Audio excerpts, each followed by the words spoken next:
Hey man. Bro, what are you doing? Yeah, man.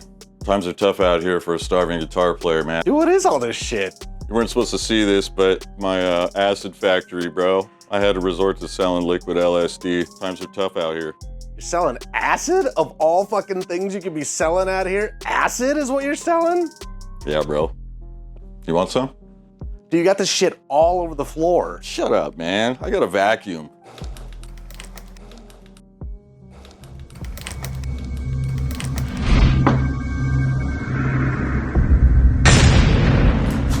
Oh, shit.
Deebs. Deebs. Wake up, you dumbass. What the fuck? You're not sucking right now. You suck. Piece of shit. Hey, what's up, everyone? This is Keith. Leon. And we're back here with episode 16 of Down to the Merrow. Holy shit. Oh man, we're in 16 deep now. We're checking out dissonant death metal. We're kind of exploring all things dissonant metal. We had our good friend AJ from a band called Hath.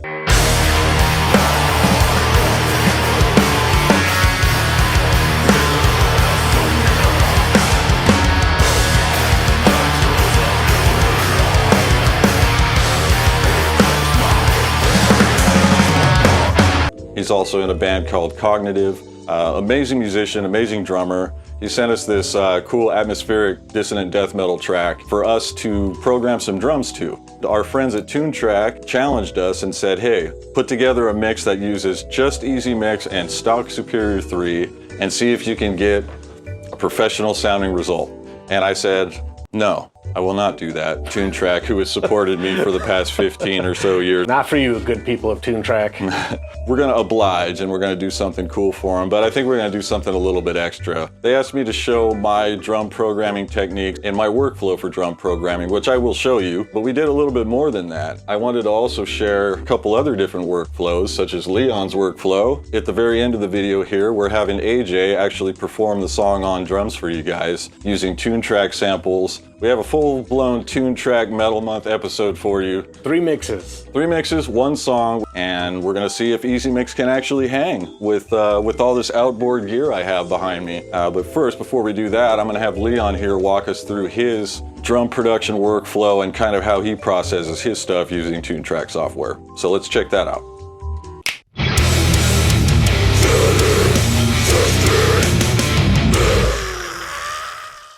All right, so here we are at Beastman Audio with good pal Leon. You all know Leon, of course. He's got his session, which is the Hath song that all 3 of us have been messing with. So I just basically went like bar by bar on this, and fortunately AJ is such a good player that everything just lined perfectly up, so it was really easy to program drums, and I just kind of went for my vibe, and you'll see that, at least in some parts, Keith and I's song turned out pretty similar, and in other parts it's very different.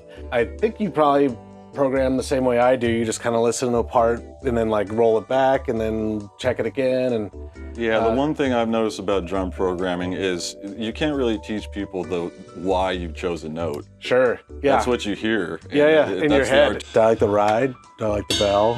Do I like the ride? Do I like the bell? And I'll do that shit for fucking 3 days straight. As a person that actually played drums in a band a long time ago, I was always kind of a hyperactive drummer, so I kind of like would throw in a lot of some stuff. I noticed that, you know, when I program fills, a lot of times they look sort of similar, and I do like variations on a theme. The old drummer from Exhumed used to do a thing where he would do, in the middle of a riff, he would do a half fill, and then at the end of the riff, he would do a full fill. And so for some reason, that's always kind of like stuck out for me. Kind of tend to do that a lot too. Also like up top drumming, like a lot of cymbals, and like especially cymbals without a kick under them, or like, you know, you add that in for a little bit of flavor. Double bass is something that I used to tend to avoid a lot, but now I like, so I threw in a lot of that too. With this song and my version of it, I tried to keep the pressure up as long as possible. Like it very rarely slows down except for one big part in the middle. It's basically non-stop. So how long would you say this took you? As it sits right now, how long would you say you spent on it? From start to finish, probably about 5 hours, I would say. Which ToonTrack drum library did you use on this? I ended up using the Death library, but I used elements from Hansa Live Rooms. These toms are from Metal Machinery. The cymbals are also from Hansa and Area 33. Ride is also from Area 33.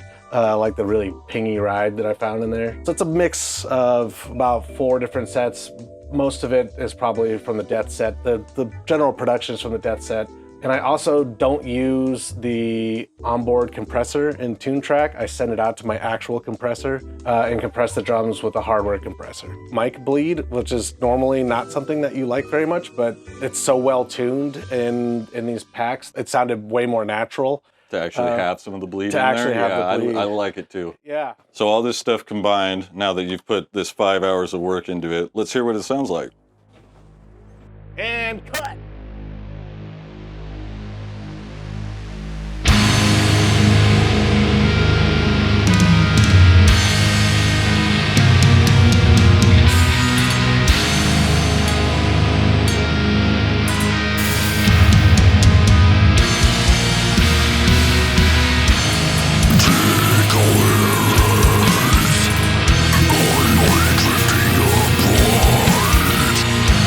This is the special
My top 3 drum programming tips. Number 1 is the one thing that you have to remember is that a drummer only has 2 hands. So if you do a snare and a crash or a ride or whatever, you can't do 3 crashes and a snare hit or 3 crashes and anything. You have to just do 2. So you always have to remember that drummers only have 2 hands, 2 feet. A lot of drummers can do insane, absurd shit. There's probably some exceptions to those rules, but that's the number 1 rule. Number 2 rule is velocity should not always be all the way up. I am super guilty of that. I used to always have the velocity at 127. Now I keep it about 100, so you have a little bit of wiggle room to go up and down. And number 3 is if it sounds absolutely fucking ridiculous, like no drummer can play it, then no drummer can probably play it. So relax, just fucking relax.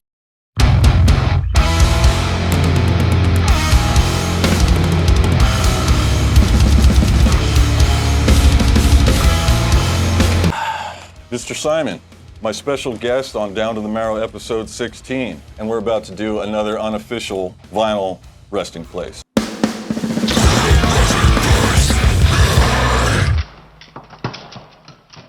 Featuring myself, Simon Sludge, aka the master of dissonance. He has a record label called Total Dissonance Worship that is dedicated to all things dissonant metal. Correct. Maybe you could tell me a little bit about your history with this whole dissonant metal thing. So my history with the genre goes kind of way back. I used to have a band in Europe called War from a Harlot's Mouth.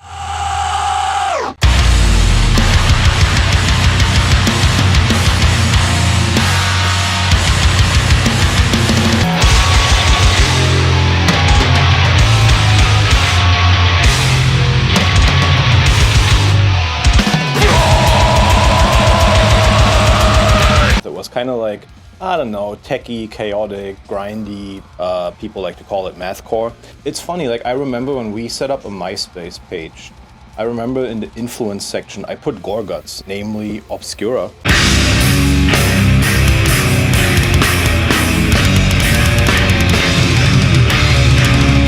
That was kind of the first time I heard anything like it, really. You know, there's different ways you can do dissonance in metal. You can do like melodic dissonance, which is a little bit more moody sounding, you know, but it's all just using minor seconds in the right spot to get the desired rub that you're looking for. It's a lot of minor seconds. 2 notes that are either really close together or really far apart in interval.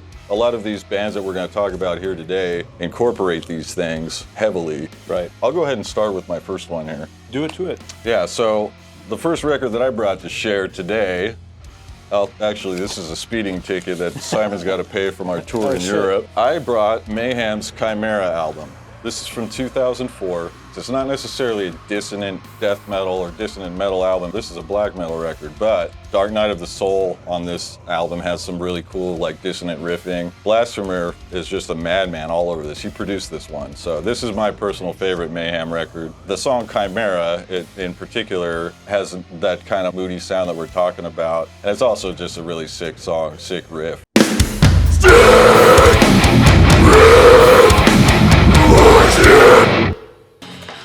Fuck, I fucked that up.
I also have Mayhem, but I'm not going to start with it. So while Gorguts Obscura was my first exposure to the genre, like it took me quite a while. You know, it's an acquired taste, and it took me a while to acquire it. I was just like so fascinated, and that goes for a lot of music that kind of influenced me in the long run. Something that was very evidently influenced by Gorguts and by Obscura was this band Ion Dissonance, also from Canada. They have this album called Solace. They too are kind of like chaotic grindcore band. They have a lot of like odd time signatures on top of all the dissonance and all the, you know, like the angular shit. What I really liked about them is at the time this came out 2005, metalcore was kind of big. There was a lot of shit with breakdowns, and like Ion Dissonance incorporated breakdowns in their music, but they were just like, how about we make breakdowns fast as fuck? The result is kind of like this ultra violent, very violent sounding album. Yeah, it's so violent. The vocals are extremely pissed, jarring as fuck. And I mean, this has been one of my favorite albums since it came out, since 2005. Heavily influenced you. Absolutely. And heavily influenced the band as well, right? In a roundabout way, for sure, yeah. It always has influenced my like guitar playing, and yeah. Almost 20 years of listening to this album, there are still like twists and turns in the songs that I haven't fully internalized, which is kind of nuts. You can't burn that stuff to memory because it's just too much, right? Yeah, exactly. Yeah. There's just moments that are, they are just so jarring that it's still, you know, that it's still hard to kind of memorize it. That's something I really like about it though, because it's like every time I listen to the album, there's still something that I haven't fully, you know, processed. So that's yeah. actually how this next record that I'm going to share is for me. Ulcerate, The Destroyers of All. And the reason I picked this record is because I think this is a true melodic dissonant masterpiece. I agree. So I think this came out like around 2010 or something. I don't remember exactly when, but when this came out, I remember it being so impactful to me that I listened to it pretty much every day back and forth on the way to work, just trying to understand what was going on, like what I was hearing. You have left and right guitars that are both doing opposite things and contrasting. This album sounds very organic, very natural sounding, and it just adds to that kind of eerie, oppressive sounding vibe. This stuff is very dark. Funny enough, it's also my favorite Ulcerate. Is it really? Okay. Oh yeah, 100%. I was just spellbound by the album, and kind of same thing. I listened to it non-stop. It was just incredible like songs. Super heavy, on super heavy rotation. It's just a vibe. My music's been influenced by Ulcerate for many years, and they're one of my personal favorite bands. I know they're one of Leon's favorite bands as well, so. Yep. So I too brought a Mayhem record. Ooh. You bought Order Add Chai. Exactly, Order Add Cow with oat milk. Mayhem's weirdest album. I think you could just say that straight up. You know, they've done some weird shit. The Grand Declaration of War had weird shit on it. It came out after Chimera, the one that you just spoke about. So that's their most dissonant record. Yeah, it's by far their most dissonant. It has the weirdest production. It sounds like it was recorded inside of an asshole or something. In Satan's asshole. Literally his butthole. I remember putting it on and just being immediately fascinated by it. But yeah, it just seemed so unorthodox. And then I was lucky enough to actually see them live on this album cycle. It's kind of interesting. I think the album was, especially when it was released, extremely unpopular. People hated the shit out of it. It was a lot of the electronic elements. People weren't into it. People weren't into the production, and people weren't into the weirdness, I think, you know. But like live, it was fucking insane. It was one of the best shows I ever saw. I revisited the album, it clicked with me even more because it was just like I just had the experience to go along with it, you know. And so love this album. That's cool. I can see why that's your favorite one. Look at what we're doing. Look what we're doing. We're picking the same stuff. I picked Gorguts from Wisdom to Hate, and the reason I picked this record is because Luc Lemay is the forefather of all things dissonant metal. I think he's earned that title. This particular record, this was my first Gorguts record. I heard like Considered Dead and the earlier stuff before I picked this album up. And when I got this one, it sounded way different than the earlier Gorguts stuff. You know, the early Gorguts stuff's very death metal, and it's just really intricate and twisty and turny songs that just have the weirdest note choices. It's just really cool stuff. I highly recommend you go checking this out. I was wearing an Ulcerate shirt in a picture, and Luc Lemay from Gorguts just randomly decided to email me through my website and tell me he liked Ulcerate a lot and introduce himself. So he's an absolute legend of a guy. He's a sweetheart. I don't know. Yeah, what can you tell me about Colored Sand? So I picked Colored Sands instead of Obscura. We all know Obscura is the big influential album, you know, that kind of started the genre. This is obviously their comeback album. I think it I don't know, there were like 13 years in between or some shit. Yeah, long time. A long time in between. I was just so excited for this, and luckily I think it exceeded all of my expectations. I actually think this is their best album, personally, because I think it strikes this interesting colored sense. It strikes this interesting balance between. I think we all agree on that one. Yeah, it's just like, it has all the dissonance, like it's very moody. The songs are just so good, and the production. Actually, my favorite metal mix ever is Colored Sands, this record right here. If people are curious what I like in terms of production and mixes, go check out Gorguts' Colored Sands. I think it's probably the perfect metal mix.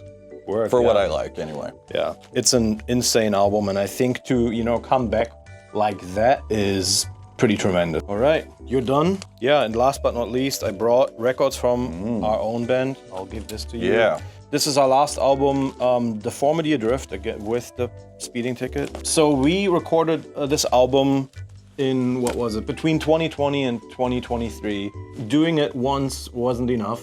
We decided to remix it and put out this version of the album, Deformity Adrift Reformed. So this is Keith's mix of the album, whereas this one was mixed by a great engineer. His name is Raphael Beauvais. And you know, Raphael's style is very sound designy. Polished.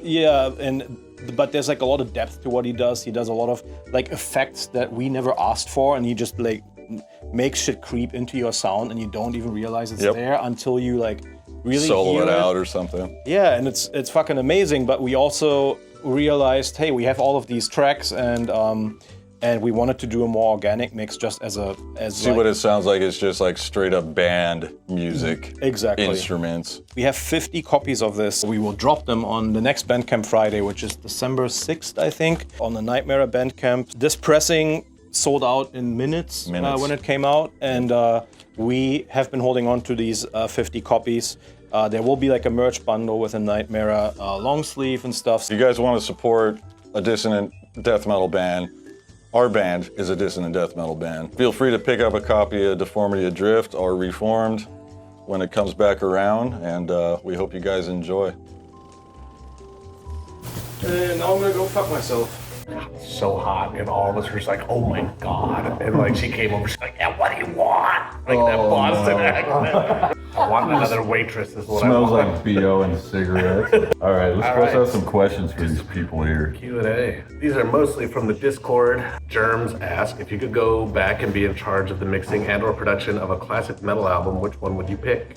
I would love to do Arise. The original is kind of scooped out. Yeah. Very Morrisound. metallic Morrisound production. I would love to do that with like a big, like organic, you know, huge sounding guitars and like pretty big, because Igor hits like a maniac. Yeah. Imagine him on still like does. a nice big like acoustic kit. Yeah, you know? sure. Sepultura Arise, because I think that'd be fun. I have a soft spot for Crowbar's Equilibrium. And I think if that sounded like Sonic Access in its purest form and not crumbling paper. Which is their best sounding record, right? It is, yeah. It has some really great songs on it. It does, that's the thing, yeah. It's like, I don't know, Commando Myself is a good one. There's good shit on it. Yeah. It just kind of, it's let down by its production for sure. Actually, a lot of Crowbar is, in my opinion. You know, you can't really say that self-titled sounds amazing, but it works, you know? Yeah, I think it sounds over time. Yeah, for sure. Production-wise. Time Heals Nothing, didn't sound great. Didn't sound great, no. Broken Glass sounded good. Broken Glass is cool. Yeah. Sounded pretty decent. And That was a good representation of their guitar sound, I think, that album. And it also has some of their most pissed off songs. it has like all the hardcore punk influences in it. Yeah, for it's sure. a little Like, faster. It's comparatively. fast for Crowbar, right? For sure. I would do whatever record Love Will Tear Us Apart is on and mute everything because I fucking hate that song. He would destroy a record. Yeah. Dave Nubbs asks, best tour snack van candy? For me, beef jerky, always. Beef jerky and chewy spree. I used to like to go to the Whole Foods buffet. Oh, It's kind of like a pretty safe choice, you know, like you get your pick, kind of. So you get like a charcuterie board. Yeah, I guess, right? Fucking smoked brisket on that shit. Oh, And I was yeah. like, oh, this Wow, is, well, they're not shockingly messing legit. around. No. You just pick a buffet though, that's pretty American. All right, Kilobit3 asks, first of all, how dare you? And second, where do you get off? Absolutely, yes. Orchestral asks, any chance for a quad cortex review? I'd love to hear some captures. I have a feeling I know the answer to that one. quad cortex stuff. I don't think I'll ever get my hands on one unless I buy one retail. Had a unit go bad and sent it back. Yeah, it was broken. Well, I had remember we got to fuck around with it for 5 whole minutes. Yeah, I played with the quad cortex for about 5 minutes and then it broke, and then I sent it back and they never contacted me again. So that was my experience with the quad cortex, and that's probably where it ended. Galloped Mike asks David Vincent or Steve Tucker. I don't know, man. I'll say Tucker for sure. Yeah, well, definitely for me. As a vocalist, yeah. Well, just in general for me. Yeah, also as a vibe. As a vibe. I mean, I'm not a vampire hunter personally, so like I don't. Yeah, I don't put my balls in a vice either. Yeah, I'm not the Undertaker. Sorry, XBenadryl123 asks, if you could start over your musical journey by playing a different instrument, what would it be? What other genres of music do you think you'd be playing? I'd be a drummer. I'd be a drummer. I wanted to be a drummer. I went to school and I went to go sit, I sat down with the kid and they were like, do you know how to play drums? I was like, no. And they're like, go sit with the guitar players. That's how I ended up playing guitar. Oh, wow. Yeah, I'd be a drummer. Yeah. We'd all be drummers. The world needs more drummers. Brendan Sloan asks, when can I die? Brendan. Unfortunately, never. Yeah. You're a national treasure of Australia. You're the national treasure of Australia. You have more music to make, so you cannot check out yet. Exactly. We'll let you know when you can, though. Yeah, we'll give you the heads up. GF Money asks, your band wrote a sick transition into a slower section. Every bandmate and the producer are looking at you for a vocal transition. Do you blah or ugh or other? Ugh. Yes. I'm a blah guy, personally.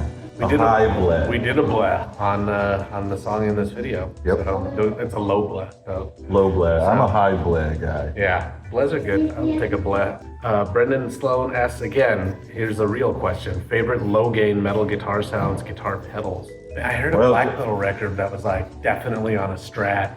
Gorge. Yeah, Gorge was what I was gonna. That's that was definitely gonna be my choice. Yeah. That sounds phenomenal, actually. Yeah. There's like no gain on those guitars and they sound fucking nuts. You know what's another good one? Is Worm that Worm? Yeah, Worm Rod. There you go, Worm Rod. Fun fact, like yesterday I heard an isolated Korn guitar tone. And literally, this was the only time I ever heard an isolated guitar tone where you could hear a cab. Where it's just like, wow, this sounds like a fucking cab in the room. Very roomy sounding record, that first Korn record. No idea. Bebop Samurai asks, who are currently your heroes in terms of mixing and mastering? I mean, Mieszko Talarczyk is my all-time. Him and Thomas Cogsberg are kind of my favorites of all time. I'm a big fan of Colin Marston. Oh, yeah, Colin does good stuff. I think he's very versatile, you know, like he can do like lo-fi-ish kind of stuff, and he can do more high-end production kind of stuff. And of course, I've heard him do a cave Colored recording and I Sands, was shocked. I like the meth record he mixed. That sounded. Oh, that's the one. You played me that and I was like, this is Colin? Yeah, I was surprised to find out it was him because I heard it, I was like, this sounds massive. insane and big, and I I was like, who did this? You know? Yeah, because he usually does kind of a more natural sounding thing. That's what I love about his stuff. My current favorite is Scott Evans. He plays in a band called Kowloon Walled City. Oh yeah. And he records. He did a Cartilage record that I mastered recently. Oh shit, okay. Yeah, so maybe it's a bit unfair because the thing is, I feel like his band is just extremely dialed. I recently watched the live session they did in a studio in London. It sounds exactly And it sounds like exactly like the album. I was like, oh, they probably recorded and had him mix it. And I look, and no, it's mixed by live, the people in the studio, right? It's so dialed in. And it's just like, okay, the band just like, they have their shit so on lockdown that I guess they just sound this way, you know? But yeah, I think he's very good at making things, sound organic and big. Live, kind of. Very much so, but it's just... Absurd Stockelschwein asks, what's that squeal at 153 in Tumblewood? It sounds super gnarly. Oh, the squeal at 153 in Tumbleweeds. I take the pick and I mash it down onto the string and it bottoms out on the pickup. So basically the pole on the pickup is making contact with the string, and then I just drag the pick across that, so it just kind of makes like this, it's almost like two notes at the same time. But yeah, I'm just being an idiot, a total caveman. I smash down into the string and drag the pick across it, and it just makes that really odd noise. I did it on accident at first, and then I left it in the song and made it actually part of the riff. Well, tacos are done, guys. Questions are done for now. You got more questions? Escalated. All right, guys, back to the video.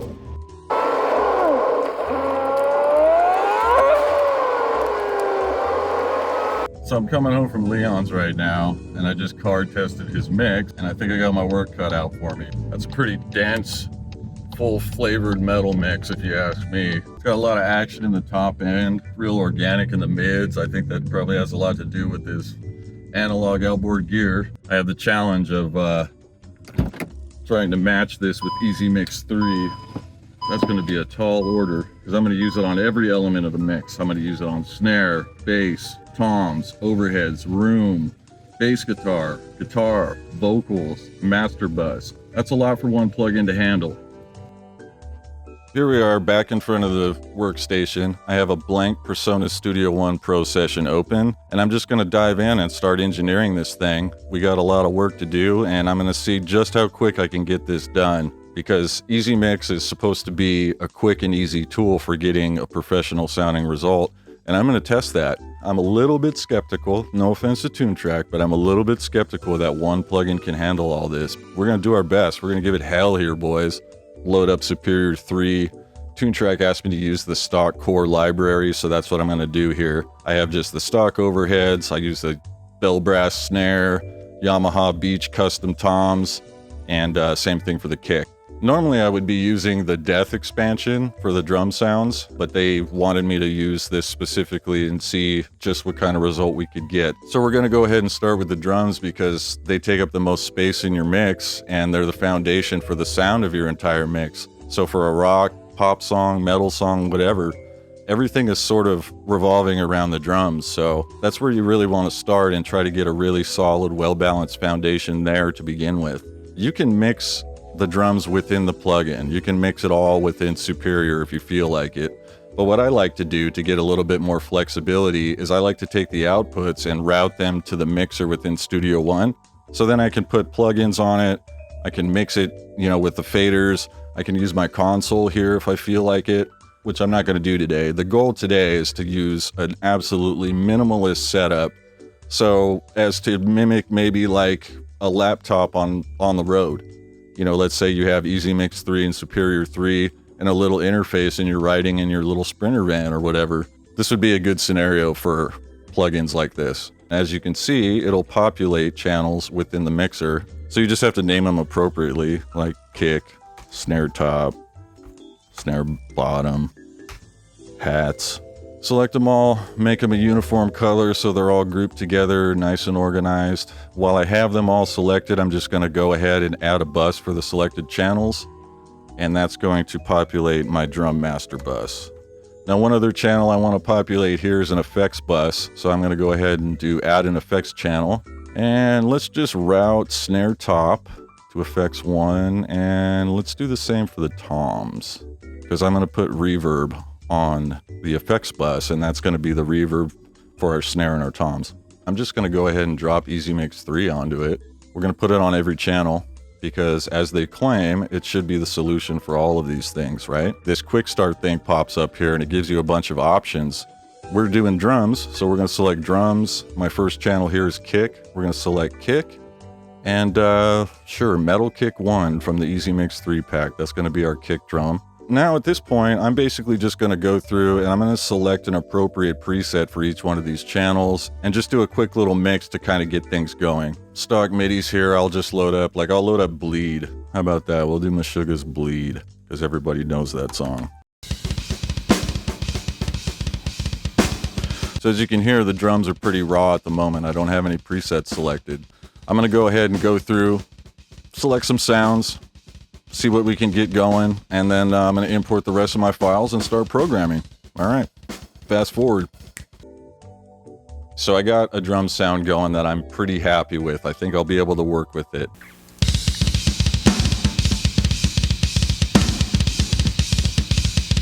This is my drum sound I'm working with here. I got AJ's tracks all imported. I got kind of a rough mix going. Every channel has a preset selected from EZMix 3 that seems like it would be appropriate for the part. Now it's just a matter of programming the drums and putting this whole thing together. A couple tips for drum programming that I would like to share with you guys. In addition to Leon's tips, which were great, drummers really do only have 2 hands and 2 feet, unless you're Rick Allen and you only have 1 arm and 2 feet. Always remember that you can't hit like 3 things at the same time with your hands. Don't be afraid to turn off grid snapping and just program free-handed. Sometimes if you just want to get like a little bit more natural, looser feel, just take off the snapping, you know, don't make everything so hard gridded. Make it sound a little bit more like a performance. There's a couple different ways you can do that a little quicker too. Like within Studio One, they have a humanize feature, which you could just select all your MIDI notes and hit humanize, and it'll kind of randomize the velocities within a certain range. And same thing with the timing. It'll move it a little bit forward or back off the grid and give it a little bit more of a human sound. And it's not necessarily making it sound sloppy or anything like that. It's just not going to be perfectly grid quantized. No human being is capable of playing directly on the grid at all times, unless you're like, I don't know, Alex Rudinger. So yeah, I'm going to go ahead and blast through this song and start programming some drums. Okay, my friends, so I think I have finally programmed in my final MIDI note for this song. The drums are sounding great. It's got a lot of notes. I spared you guys the misery of watching me program in 2,000 different mouse clicks. So I'm gonna stretch, grab a coffee.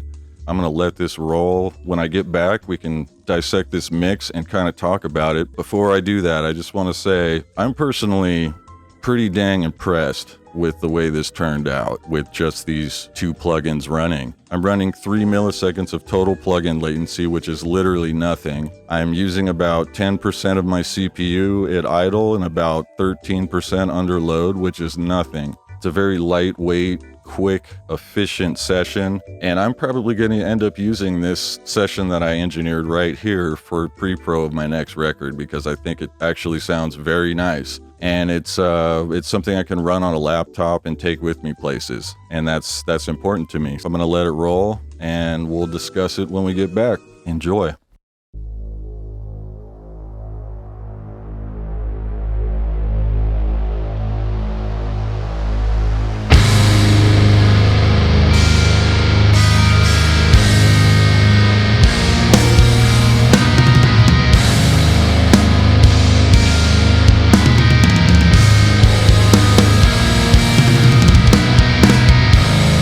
Take away, my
Yeah, dudes. I mean, I'll F with that all day long, I'm not gonna lie. I think that mix sounds awesome. What a great song too, huh? Hath is a sick band. You guys really gotta go check out Hath. So that's my take on the drums and the mix for this particular song. I'm really curious to hear what AJ does. That's coming up here in just a moment. On my guitars, I'm just running the tight riffer preset that it comes with. I didn't even change any of these sliders. I just loaded it on the DI and that's what the guitar sounded like. I'm pretty impressed by that. My bass guitar is just good for metal bass. These are all just presets I pulled up and didn't even really tweak a whole lot. On the master bus, I'm just running the Rock Master. And the cool thing is you can just hit this analyze track button that's on here and it'll just listen to your mix and it'll adjust the master accordingly to whatever this AI mastering curve thing is doing here. And you can adjust all those parameters with just little sliders, you know, and they're just called things like limiter, stereo width, compression, you know, punch. They're really easy to understand. So if you're kind of new to this world, this is a really good entry point. I would highly recommend it. I think you can get some pretty great sounding results without really knowing what you're doing, I guess. Here's rhythm guitars.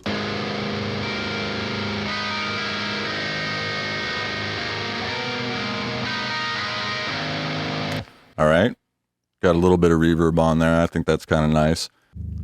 Here's your bass guitar.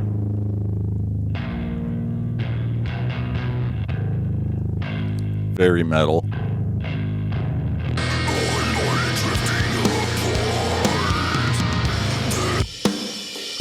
Here's our drums.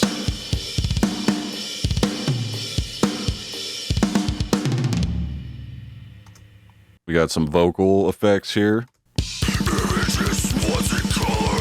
That's Leon, by the way.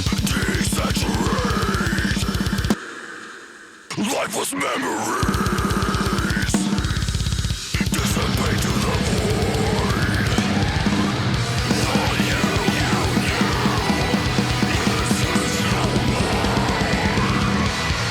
But yeah, that's the mix I arrived at. The tones are straight out of the box. EZMix 3, all across the board. Freaking wild. All right, man. That's enough. Let's go check out AJ's shit.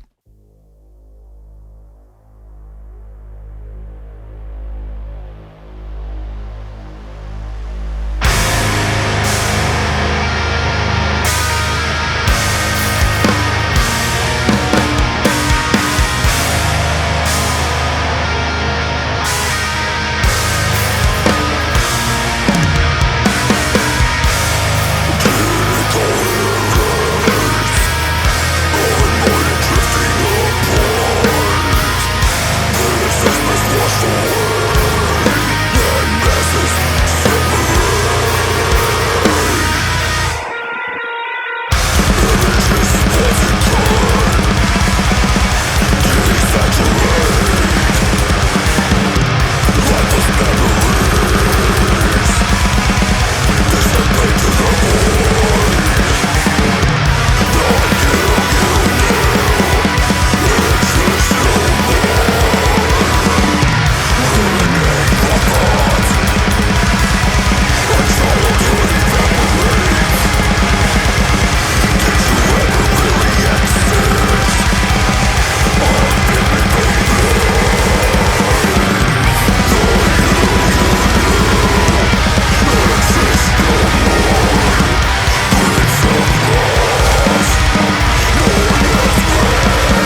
Well, my friends, that was episode 16 of Down to the Merrow. Thanks for joining us this time. Thanks to ToonTrack for the software, letting us check out EZMix 3. We got some pretty crazy sounds out of that plugin. I think it should be called Lazy Mix 3 because if that's the only plugin I had to use on that mix to get it to sound like that, then that's pretty lazy. It was surprisingly good. I think it's vastly improved in that department, and the sonics overall, I think it sounds a lot better than the previous versions did. It's super easy to use. Very too. easy to use, yeah. Special thanks to AJ from Cognitive and Hath for the song and for participating in the video. Go check out ajviana.com if you're looking for a great drummer. Thanks again, AJ. That's all we had for you this time, guys. We'll be back next time with episode 17. Take care.